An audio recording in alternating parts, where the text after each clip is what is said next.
नमो भगवते वासुदेवाय नमः। हरे कृष्णा।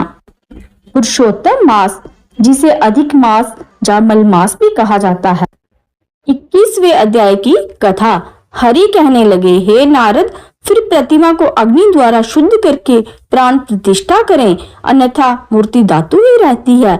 तदिविष्णु ऐसे पुरुषोत्तम के बीच से जैसे ही वेदों के मंत्रों को जानने वाला ब्राह्मण निरंतर हृदय पर अंगूठा रखकर इन मंत्रों से हृदय में प्राण प्रतिष्ठा करे, इस मूर्ति के लिए प्राण रहे या इस मूर्ति के लिए प्राण जाए, इस प्रकार प्रतिमा के देवत्व आने के लिए स्वाहा, इस प्रकार यजुर्वेद के मंत्र पढ़े, इस प्रकार प्राणों को प्रतिमा में रखकर श्री पुरुषोत्तम भगवान का ध्यान करे और इस प्रकार कहे, हे देव देवेश, हे पुरुषोत्तम, मैं ये आसन श्री राधा कृष्ण को अर्पण करता हूँ।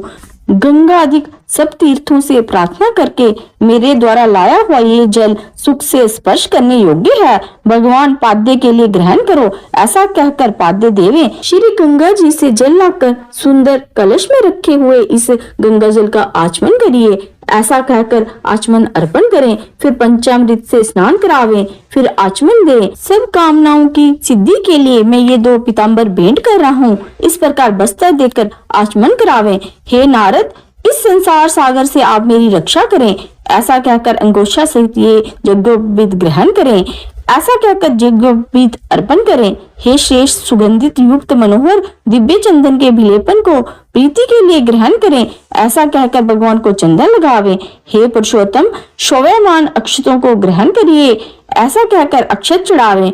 इस प्रकार के शब्द आदि 24 मंत्रों से नाम के अंत में चतुर्थी विभक्ति लगाकर प्रत्येक अंग की पूजा करें। फिर पुष्प आदि ले हर एक वस्तु से पुरुषोत्तम का पूजन करें। बोलो नारायण भगवान की जय। पुरुषोत्तम मास की जय।